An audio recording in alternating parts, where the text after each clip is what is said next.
Welcome to the Char Chit Chat, a podcast exploring all things biochar related, coming to you from a small sheep and tree farm in the deep south of New Zealand.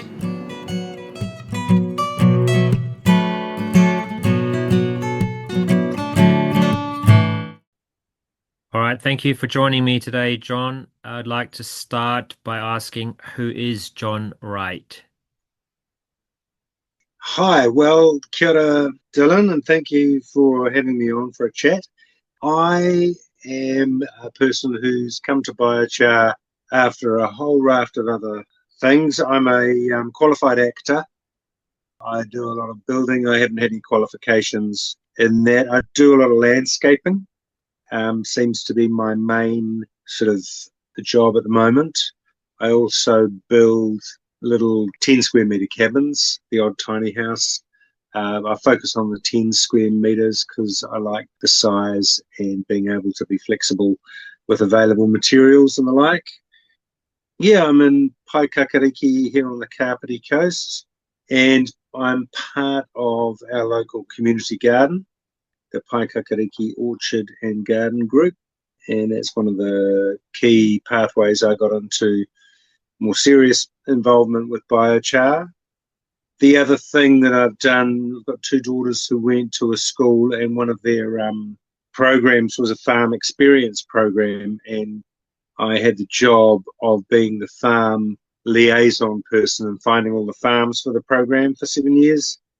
And that involved, getting to know a whole lot of different farmers from around the country, and we send the kids off in pairs or threes off to farms around the Motu, just to purely have farm experience. So that's been a very, very rewarding program to be involved with. Just handing it on this year so I can focus more on biochar. Yeah, sort of a bit of a jack of all trades, master of none, but I really see the benefits of being involved in the soil and farming and gardening and just getting outside and doing stuff. That's why I love the landscaping. I do work in schools doing kids' playgrounds and with a business partner, Hannah, and we go in and keep the gardens and accentuate the gardens and plant more little forests and gardens and trees in amongst where we're building new playgrounds. And the playgrounds are very much about logs, trees, rocks, rope, planks, nets. Yeah, sort of nature-based. Try not to change too much where we don't need to. Yeah. Great. Yeah, and are you still acting, or is your acting days finished? Oh, occasionally I'll tread the boards, go and do a play every couple of years or so, and the odd bit of TV or film as it comes along. I'm not really chasing it hard. Probably have to move to Auckland if I did that. It'd be fun for a bit, but definitely got a lot going on down here in Kapiti. We have a little property up in Manukau, which is north of Otaki, where we grow macadamia nuts, and I can run biochar workshops there, and we grow food as well. So that keeps me busy. My fancy is to create a bit more of my own work of things that I really want to do. I've developed these other pastimes to make a buck. Yeah. But I'm happy with that, and I love the different opportunities, the landscaping and the education and the gardening and the biochar. They all sort of go hand in hand. I've always loved the outdoors as a kid. I always wanted to have a farm of my own. We've got a tiny little 1/2 acre of farm. I love going and visiting other people's farms and seeing what they're up to and encouraging the good mahi that they're doing. Everyone I talk to, I always chew their ear off about biochar, of course. Yeah. Have you thought about writing your own play about biochar? Oh, wow, that would be telling.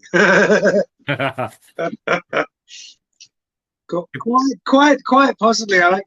It's funny, if I tell too many people about my crazy ideas, then they sort of dissipate. So I'm sort of keeping a few secrets.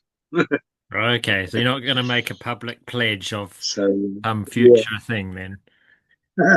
no, no, no.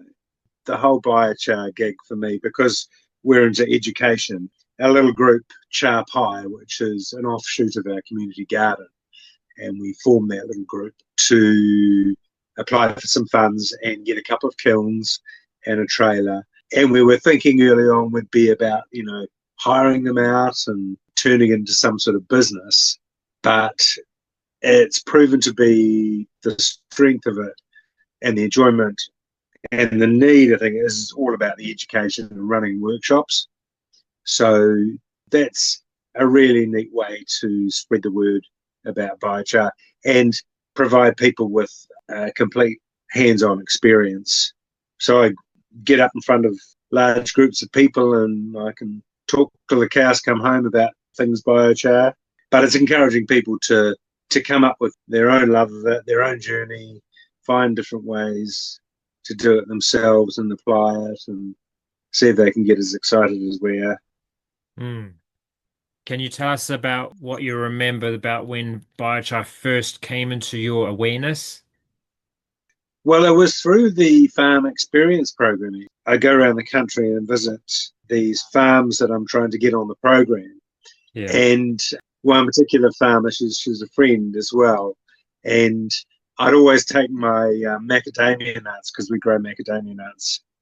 And I'd take my cracker and a bag of macadamia nuts, and I'd crack macadamia nuts and try and convince the farmers that having a couple of junior woofers is a good idea. And I finished cracking nuts, and I said, "Can I chuck these in your wood burner?" And she said, "No, you can put them in a biscuit tin." And I went, "What? You can make biochar with them?" And I went, "What's that?" And she explained the biscuit tin method, and punching a bunch of holes around the bottom of the biscuit tin and putting a lid on and putting it in the wood burner. And I was off. I was hooked. I did it as soon as I got home and watched the gas come out the bottom and ignite, and that was all very cool. And then I had my own char and just put it through the compost, and yeah. And because we've got the macadamia nut shells, which make a fantastic char, and also we need to do something with them. I could just burn them, but doing it in the biscuit tin means that I get all the heat from them in a really efficient way. And then I started adding eggshells and bones and other bits of wood, and started putting small lumps of jarrah in there to make charcoal for cooking with later on. Yeah. So the biscuit tin method got me going. About 7 years ago, was it? About 5 years ago, actually. Yeah. Of course, I wanted to find out more about biochar, and there was a few articles around lifestyle magazines and things. Ben Elms had done a bathtub burn, and I went, right, I can do that. And so I gave that a crack, and that was pretty successful. And then I did a few more and ended up running a workshop for the tree croppers on just bathtub biochar. After doing that, a friend that I'd been doing some money available from the Climate Action Fund, and I should apply and get a biochar kiln. And I'm like, well, okay. And then I got in touch with Phil Stevens, and then we put together a proposal, and a few other people in our community garden were interested, and we formed our group, and we were successful in getting the funds, which was fantastic. And that opened up a whole other raft of ideas for me about, how to use it, how I can make more of it. And we also got a char-b-que, because I'd seen a few char-b-ques online, and I wanted one that was super robust that I could chuck around and put on the back of my wee truck or on a trailer. And then we were thinking about hiring them out, and wanted something that's a little bit smaller as well. And also the idea of cooking on it as well as a community exercise, and great for a workshop. And our big kiln, a 600 litre that Phil got made up for us, is fantastic if we want to make a decent lot of char, and we're all set up for that. But for a quick fire up and a demonstration, the char-b-que that we've got, smaller, couple of 100 litre, is fantastic. It's super portable. So we got a char-b-que made, a local engineer, a friend of mine, put a lovely rim around the top and around the bottom, so it's super stiff, and you can just single-handedly maneuver it around real easily. And that was the one that we took up to field days a couple of weeks ago. Mm-hmm. So I took up that on a truck and a little truck and trailer, and knowing it would rain in field days, I made a very elaborate 4-tripod bush camp outdoor kitchen roof hoisting apparatus. It was 7 meters by 7 meters, and then we could hoist an aluminium roof inside that, in between those 4 tripods, just on truck straps, and hoist that up, and then we were good to go, rain or shine. And it did bucket down quite a bit up there, but we were happy burning, or pyrolysing and cooking all the sausages that they got us to cook. Great. Sounds like you were well prepared. I've got access to a bamboo grove, and they're very happy for me to take as much as I like. So that's a free resource for me. And as a little segue from that, bamboo is amazing for our workshops, because if I've got a burn to do, got a char-b-que to do, and I don't have enough dry material, I just go to the bamboo grove, and there's always standing dead bamboo, which is brilliant for making biochar. It makes really good biochar, and because ours is a flame cap Kentucky device, that's our method. Then if you start losing your flame cap, whether you put on wood that's too big or a little bit wet, or you want to just get that flame cap working again, then some bamboo is brilliant. It just quickly gets all the gases burnt properly and keeps the flame cap going. We cooked 1,000 sausages for the attendees, which was great, because it meant that the smell of delicious venison sausages attracted everyone as they walked past, and they came in for a chat about biochar as well. Great. And was that for 4 days or just for 2 days that you guys were there?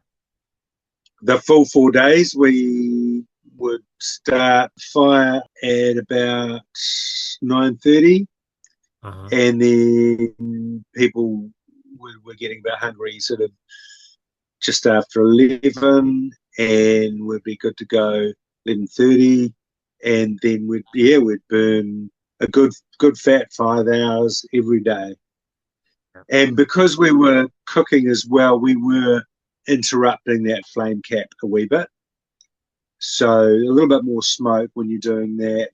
And we quickly ran out of the branches.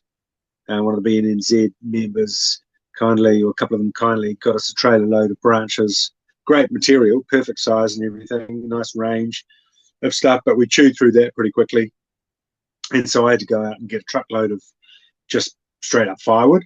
And it was rain wet, it was season, but Phil was a master of keeping a really good cooking char-b-que going with wet wood.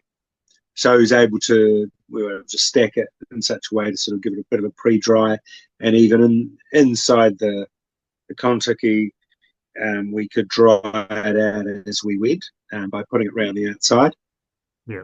So we didn't get as much recovery of carbon as you normally would if you were just making char, but the benefits of having the sausages and salivating punters ready to listen to us go on about biochar was worth it. Yeah. So tell me, in practical sense, if you want to cook sausages, you kind of want to cook them over the coals, right? And so you load them up and cook a bunch, and then the fire dies down a bit. Do you then put some more wood on and get it all going, and then wait for that to die down again before you put the second lot on? Or how did you work it? So I've done quite a few char-b-ques now, and starting to work out that if you can get a really good, decent amount of coals to start off with, so pretty much do 2/3 of your burn. If you're wanting to do, say, a 2 hour burn or a 2.5 hour burn, go for a good hour, hour and a half, and really build and focus on building up good char, and then let that be a nice temperature, because you don't want it too hot or things just, your sausages burn on the outside and they're not cooked in the middle. So you do let it just sit, and then the rack I've got is basically a couple of waratahs with some barbecue grills wired onto it, and then I load that up with cast iron pans and dishes and load the kai onto that on a couple of trestles, and then we move the rack on and off. So that's really good. You have a couple of people moving it on and off, and you can turn the food over or muck about with it, get it back on there. You're holding some heat in the cast iron while you do that. And then it's good to just tick a little long and keep your flame cap going with some smaller stuff. But if you haven't got enough coals to start off with, and you're trying to build up your amount and cook at the same time, you end up with more smoke, and you end up getting it either too hot or too cold for cooking. So you just, I'm sure it's like any traditional wood cooking method. Just knowing your material, knowing the timing, knowing how hot you want things for certain foods you want to cook. I'd like to toy around with having an even smaller char-b-que to cook on as a sort of primary function, but having a really good byproduct of char. I think the size we've got is almost as small as you can go to get a really good flame cap going, and have all the gases burnt off efficiently, and save as much carbon as possible, really. Yeah. And did you say you think it's about 200 litres in volume? Yeah, I should actually measure it. It's, being a cone and cylindrical is probably a complicated maths equation, and that's not my forte. So I think it's a really good next step after a bathtub burn, because the bathtub burn, you sort of get a few inefficiencies, and you get the wind doesn't always work the right way, and so you don't get a decent flame cap for as long. You can do, and you can get quite good at it, but the having the kontiki with a 60-degree shape just seems to make all the difference. Yeah, I think for a bath to be really, really effective, it would need a vertical wind barrier built up around it to stop the wind interfering too much. Yeah, the 600 litre has a fantastic windshield, so that, and I can see that works brilliantly at just keeping a really fantastic flame cap. You can see the rolling vortex of gases and air coming in, and any smoke sort of gets sucked back in, or the flames lick out and grab it. You do get that with the char-b-que on a nice calm day, but if it's gusty, you do lose a lot. So I've toyed around with having a windshield for the char-b-que. We're getting another char-b-que made because it's really popular, and we like to have other people doing workshops and using it for char-b-queing and community events and things. And we're going to use a slightly different method of manufacture, but I would like to get a windshield made up for that. Are you able to say how much it's going to cost? First one cost us about $1,200, and I thought that was really good. It was a friend of mine who organised it and got it made up, and he didn't really charge a huge amount for his time, and the engineer charged a bit, and it was a one-off. So I'd love to get something going it would probably be a little bit more expensive than that. I want to keep it under a couple of grand, just so it can get, it can have a broader outreach. But getting the second one made up in a slightly different way, of instead of rolling it, doing a different sort of method, then it hopefully will be easier to do. Putting the rim on the top and on the bottom is still a labour expense and a little bit of extra materials, but it's definitely so worth it for its robustness and making it a bit more bomb-proof, really easy to handle. But I do really want to see a lot more of these, and at least I come across a better model. I'd really like to see a whole bunch of these out and about throughout the country, just doing their great work. People were really impressed at field days. It's a lovely thing to gather around and watch. Like we do some matariki celebrations with it. Mm. And it's fantastic for that because it's a lot safer than a bonfire. It's a known sort of quantity, and you can quench it completely with water very easily. And it makes a lovely low smoke fire as well. So it has that benefit.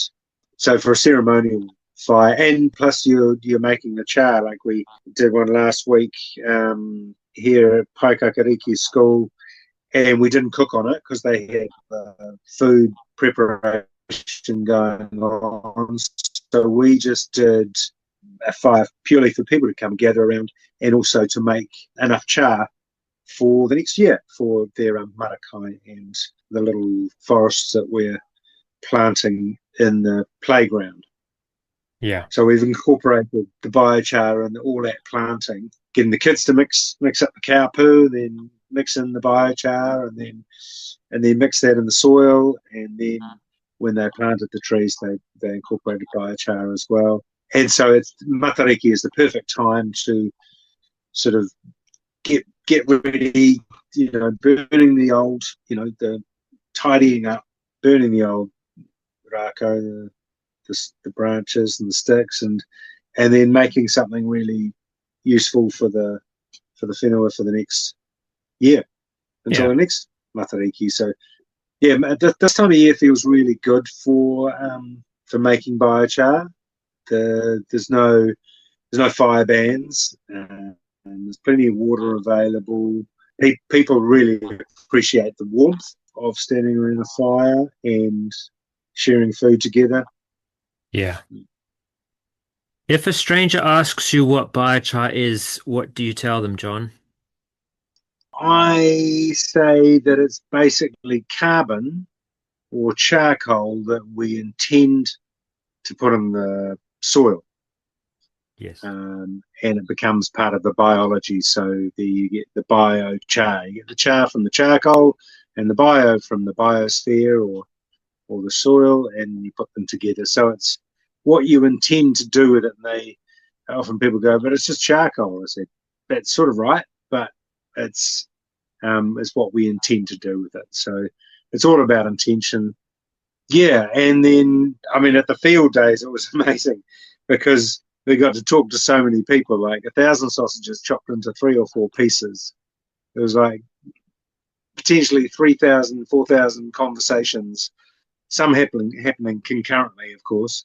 But there's a whole bunch of us from the Biochar Network there, and it's great listening to the other guys about, how they explained biochar to people, and then I'd come up with my favourite ways of doing it. But I picked up a few more ways to explain biochar to people over those 4 days. And it often depends on what people's knowledge is of the carbon cycle, and even people who have pretty good understanding of it.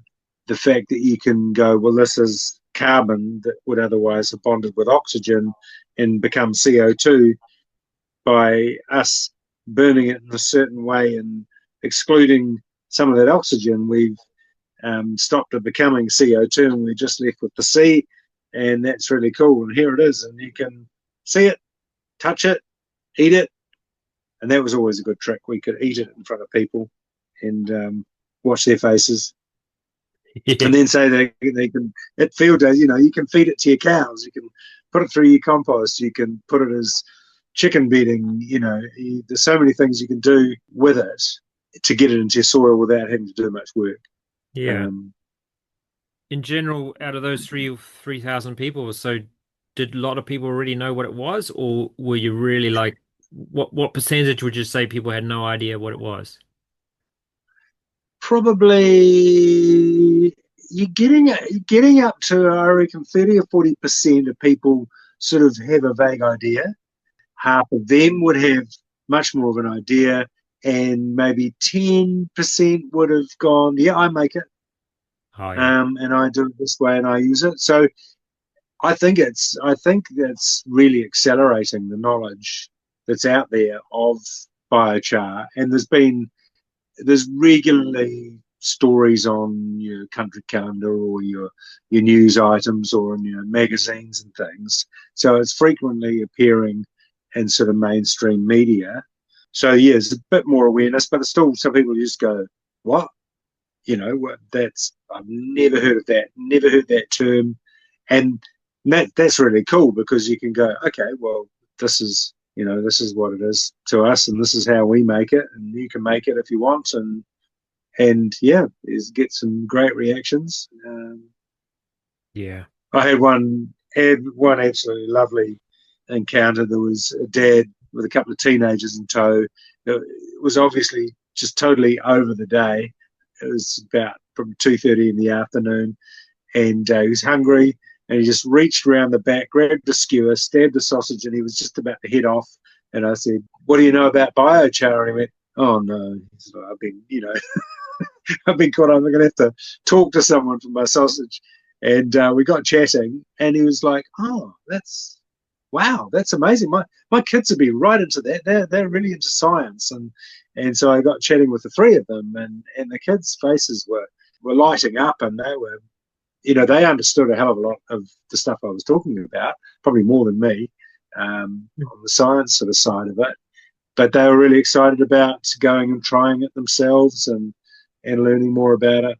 So that really encouraged me and inspired me travelling back from field days. And since then, I've been thinking that the education pathway that we're taking with CharPae is really important, Yeah. and that interest is there. It's just waiting to be unlocked.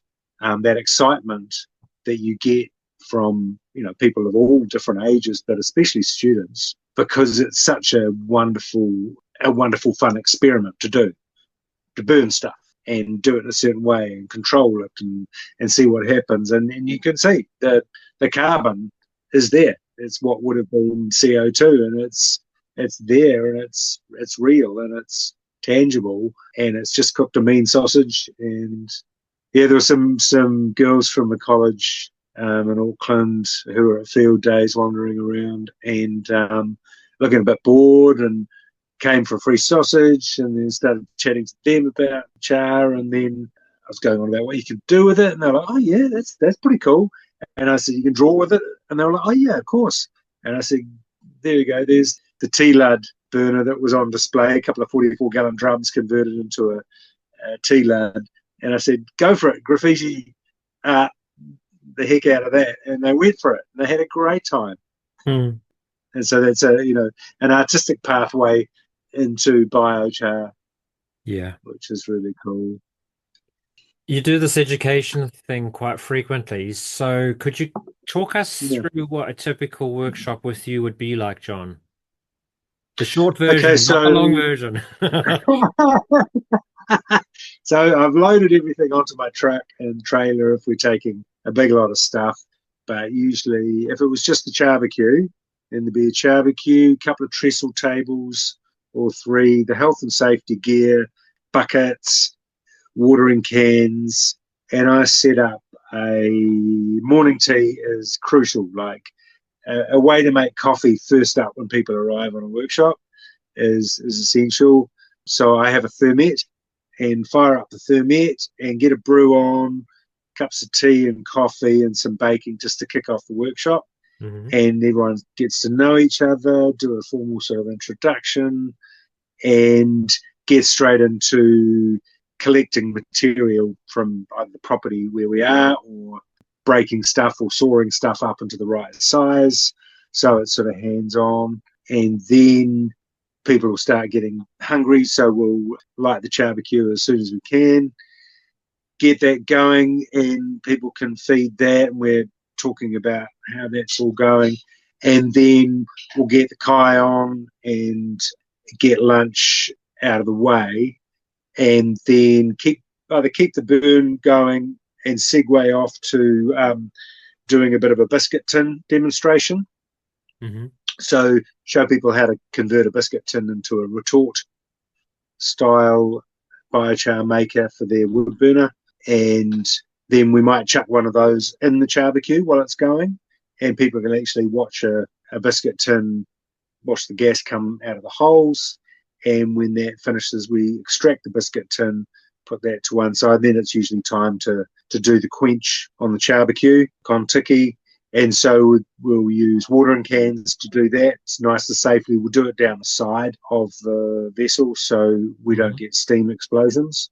And then it's not too long before that's quenched, and people can start chucking their hands in the quench water, which is still nice and hot or warm. They can feel especially if it's been an ashy, if we've had a lot of ash, it'll be quite soapy, the water, very high pH. Fantastic for doing the lunch dishes, I can tell you. Yeah. The most burnt fry pan, just like it's so easy to clean in that quench water, and plus the char is a really good abrasive as well. So it's fantastic for doing dishes. So we do that and do a clean up, and that's pretty much what we can achieve. We're doing a massive day, then we'll fire up the other kiln as well.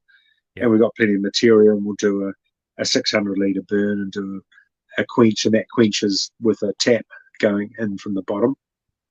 Uh-huh. So you get that extra by quenching it, trying to get the water up, coming up slowly from the bottom. You'll get the pores will expand more. You'll get a better char out of that rather than just chucking it on top. Yeah. And the thing about gathering around the fire, it's just wonderfully communal. Everyone sort of becomes more equal. You're all focused in on something you're achieving together. So it can't be underestimated. Yeah. And so what time would with getting stuff done? And we'd sort of finish 2:30. If we're doing a big burn, I mean, we're doing one this coming Sunday next to Marakai, which is part of a school marae, and that's a very casual rock up around about 9. Will be mostly done around about 11. So that's only a couple of hours. So we won't be cooking on that one. We'll be making biochar, and it's more of an introduction. Yeah. We're making it in this way. Here it goes. We're going to conduct the fire in the way that the way we want to achieve the making of char, and that's plenty. And people have a cup of tea and a bicky as well. And you still use the char-b-que for that short 2-hour one as well? I definitely.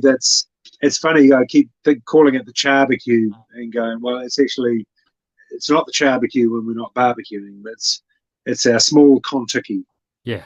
A small kon-tiki kiln, flame cap, but it is a char-b-que. I mean, the great thing it is when you're advertising a workshop and you've got BBQ in the letters, then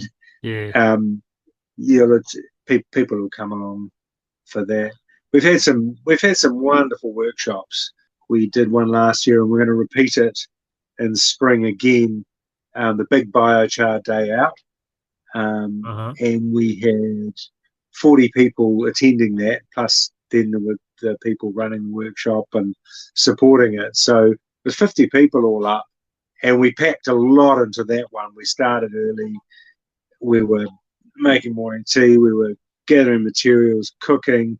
We got one crew off on a side mahi to make a composting toilet setup where we got just two 10-litre buckets, came with lids, so they're called boom buckets or camping toilets. You buy them from Mitre 10 or the marine shop. They're about $30, but they come with a lid, with a seat, and that was for us to demonstrate, using biochar as an emergency toilet or as a camping toilet, and that's very straightforward. You just fill the wee bucket half filled with char, and you can pee in that heaps and heaps and heaps until it starts smelling, and then you empty it, and you've got charged char. And then the poo bucket, you put some forest litter or a bit of compost in the bottom or some wood shavings or whatever, and then every time you've done your business, then you cover it with biochar, sprinkle biochar on the top, and that takes away the odour. It starts charging the char, and again, including the char in that setup means that you can keep using it. You can keep going for days, depending on the number of people, of course, but it's a really awesome way of mitigating smell, and also you charging that char. And then when it goes through a composting system, it's got the added benefit of having the char incorporated.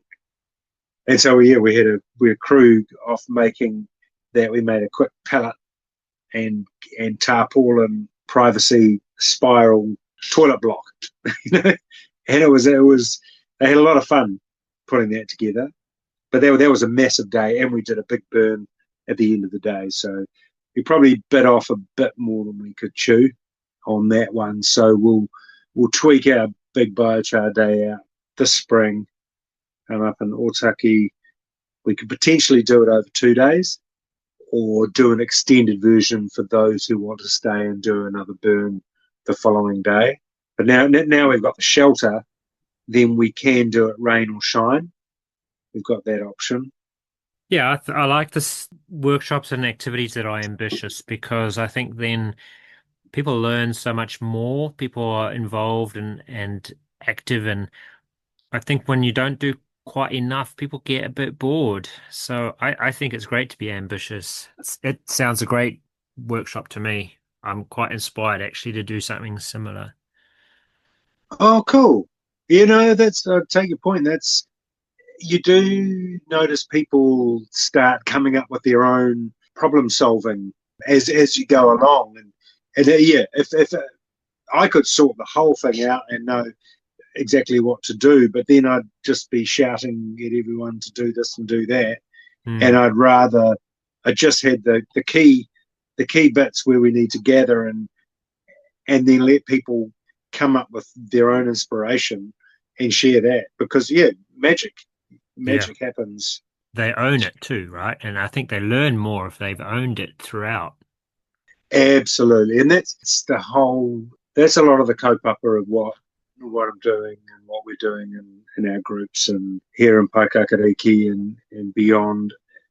And with the playgrounds, with the kids, like we've got the kids are coming and helping build their own playground. And we've decided we don't do it during the holidays, because then, it's just there for them. Someone else has done all the doing.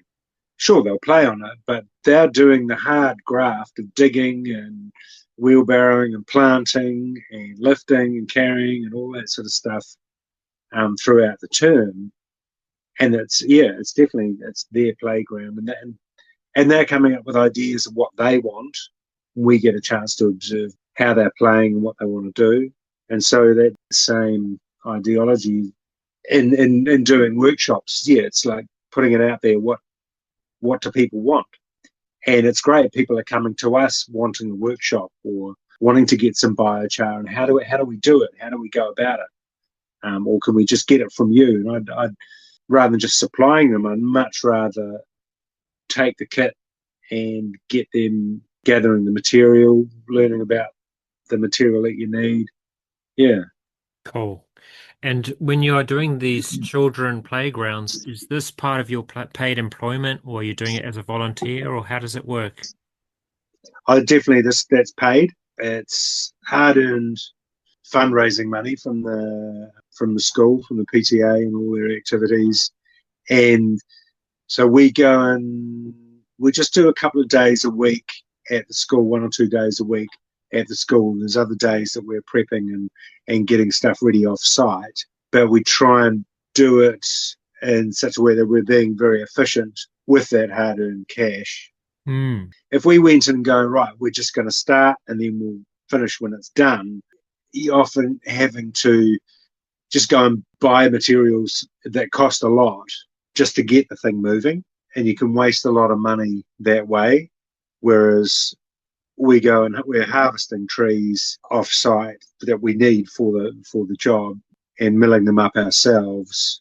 And we get a hold of all the branches and things get turned into char, of course. And we're just waiting for the right thing to come along as well, not being in a rush. At field days, I nipped off one evening way out the back and beyond, got myself lost a few times and picked up a couple of 100 meters of ship's rope that someone had that I'd found on Trade Me.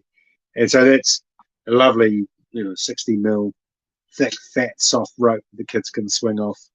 So that stuff you can't just go to Mitre 10 and buy that stuff. You've got to wait for it. I've got a couple of ladders from the Aratiri, a couple of pilot ladders to incorporate.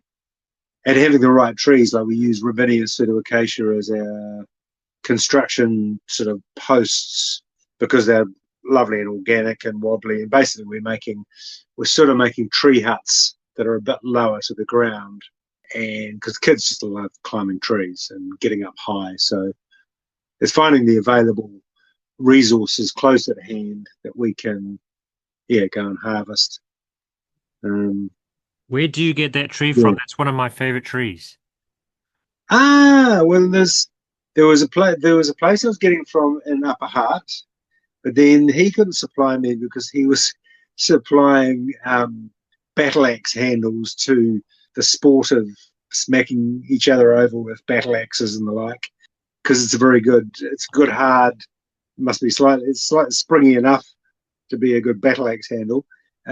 So he got me in touch with lovely tree croppers people in Otaki, and I've been harvesting theirs over the last 3 or 4 years and able to go into the paddock and select the tree. So we buy the whole tree and then we take care of the whole tree. So there's playground timber, firewood, biochar wood, the cows eat the leaves. Yeah. Tell us a bit more about the tree. I bet most people don't know this tree at all. Do you know this common name? It's called black locust. Yes. It's the hardest North American tree, I believe, and it's also very ground durable. So the heartwood is a lovely yellow colour, and my granddad was planting it way back for fence posts, and there's still fence posts kicking around that farm, 150 years later that have been in the ground. But yeah, it's really durable. I used to take the bark and the sap off, but that's incredibly time consuming. So now we just chuck it in raw, and the kids will wear it out and it'll just weather off. Yeah, it's Ravinia pseudoacacia. How's it growing on this guy's place? You said it's in the paddock. Like, is he growing it in rows, or is it just randomly coming up? Or it was a plantation plant. And in Otaki, the particular land that it's on, it's growing quite slowly. It's got to get through the rocks, and then there's quite a hard pan there. So it sort of hits that pan and then just goes up, and then struggles a bit after that. But in some places, it can have it's quite quick growing. It sort of reminds me of gorse, in terms of its the timber. It's fast growing and quite dense. Yeah. But it can have nasty spikes, thorny spikes on it as well. Yeah, okay, so this was the thorny one. And how much do you pay per tree, if you don't mind me asking? They were kindly letting for $100 a tree. Okay. So the diameter I was sort of after is about 300. Yeah, that's a decent sized tree. Yeah. You can get a good couple of playground posts, and we used the ones not for the playground. We used for our little forest, our little micro forest in the playground, because basically we're planting the future climbing trees and amenity trees and rongoa, but we've got to fence the kids out.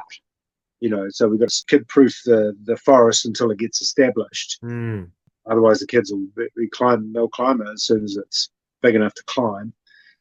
So we make a fence, and we use these big posts, the Robinia, and a lot of the branches as fence palings in between, just on some number 8. And then across the top of that, we'll be slinging shade sails to provide a bit of shade. So it's like a pretend tree for a while until those trees get established, and a little bit of a windbreak. And we do that in amongst the playground. We'll sling those shade sails across to provide dappled light and a bit of movement and a bit of shade, a bit of a windbreak. It's a good way of sort of getting more trees in the playground without waiting for them to grow. In the little micro forests, we're planting very densely with small trees, but planting them close together and giving them heaps. Like they've had compost, they've had some peat soil out of a development up a line that was free, they've had biochar. We mine the sand out of the holes, out of the forest area, and we use that sand to make some hills in the playground. So we're trying to use things that we've got right at hand, and we use our local compost. We've got our community garden does a compost collection service, and set up some really good rows of cubic meter hot compost bins. And that's the other thing I do. So I build compost bins for community groups and schools based on that getting a good cube of hot compost going, of kitchen scraps and arborist mulch, and we're incorporating biochar into that. Yeah, but that's perfect synergy there. Our composter likes it, and he likes it straight out of the kiln, not crushed up. So you do get some fines, but you get sort of nuggety, gravelly sized bits. So it acts as an aggregate. It's a place for there to be space in between for air, and so it helps ameliorate any smell in the compost, stops it going anaerobic. And also, if it's too dry, you can put the biochar in wet, or if the compost is too wet, you can put the biochar in dry. Yeah. Oh man, that sounds really good. I like your employment. It sounds great. I hope you're getting into schools signing you up.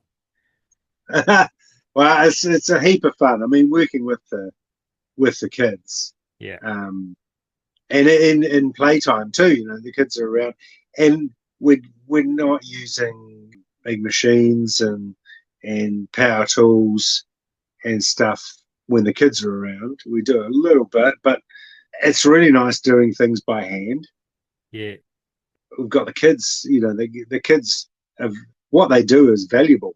That work they do, that digging and that carrying and that pushing and that raking and the like is hugely valuable. It's good for us too. Keep active, and I'm a big fan of actually doing stuff. And again, if they've built it, they're going to look after it. They're not going to drop litter all over it, hopefully. They're not going to graffiti it and all that kind of thing. So, yeah. Well, maybe with a bit of biochar. We'll let them graffiti it with a bit of biochar. Yeah, that's all right. Rain will clean that every time it rains. They keep doing it again and again. Yeah. Cool. No, it's great. And they're so creative, we could just chuck a whole lot of materials in the back of the school paddock, and they'll probably just do it themselves. But yeah, it's such a privilege to be able to do it. Yeah. All right, we've got about 5 minutes left. Is there anything else that you'd like to talk about in this chat? So, going to field days and meeting some of the core members of the Biochar Network of New Zealand, the BNNZ, was just epic. For me, there's such a wealth of knowledge and practical knowledge and theoretical knowledge, but with those people, and I'm hugely grateful to the Biochar Network for supporting me and Holly doing CharPae, being able to ring members that I've got to know to ask specific things, getting ready for the field days. We did it in a short amount of time and managed to pull it off, and that camaraderie was fantastic. Yeah, and yeah, just being able and there are a bunch of people who really want to share their kaupapa, and that I really respect that. So that gives me a lot of optimism for biochar going forward. That it's not just going to sort of be the last fad or the last trendy thing. There's people who put a hell of a lot of work into keeping that momentum going early on, Mm. and I'm hoping that I see the sort of uptake accelerating, seeing the curve accelerate, and I'm just constantly asking myself, how can I stimulate that if possible, and with the resources that we're lucky enough to have, being able to have that funding to get really good kit, to be able to go hard with our workshops and get a good momentum going. Mm. So we can keep running workshops, and we'll still keep running workshops around our area until people are sick of us. But hopefully other people will be inspired to just run their own, have their own biochar gatherings, have lots of other reasons to do biochar as well, and incorporate them in different fields. I mean, obviously the gardening and the community gardens, but getting more happening in schools would be awesome. Yeah. And And it getting just invited to any kind of event, because like you said, the fire is great, and if you can offer it in oh, a safe way, we just yeah, need to get ourselves invited to every event and become a standard. Oh, where's the biochar setup area, you know?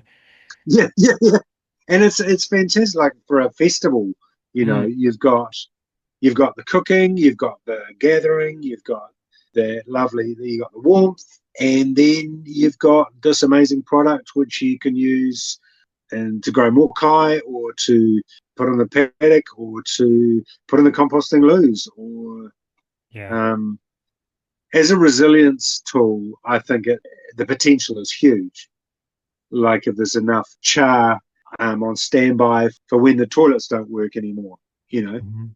And yeah, there's heaps and heaps of applications. A lot of it, I've found, a lot of it is in the handling, Mhm. and it is a hands-on activity, so it does lend itself really, really well to a community sort of setting or a group setting. And there's industrial applications and farming applications and infrastructure applications. There's all these sorts of things, but you're often competing with something that's done easier by a machine, or by less people, or something that's made overseas or imported. We happily import all our fossil fuels, or a large proportion of them. Something like biochar is going back in time before fossil fuels became the rage, and there's something quite magic about that. Yeah, there is. Thank you, John, for your positive ending there, and thank you for everything that you do with CharPae and your education. And keep up the good work. I wish you and your team all the best, and we'll keep in touch. Thanks. Bye.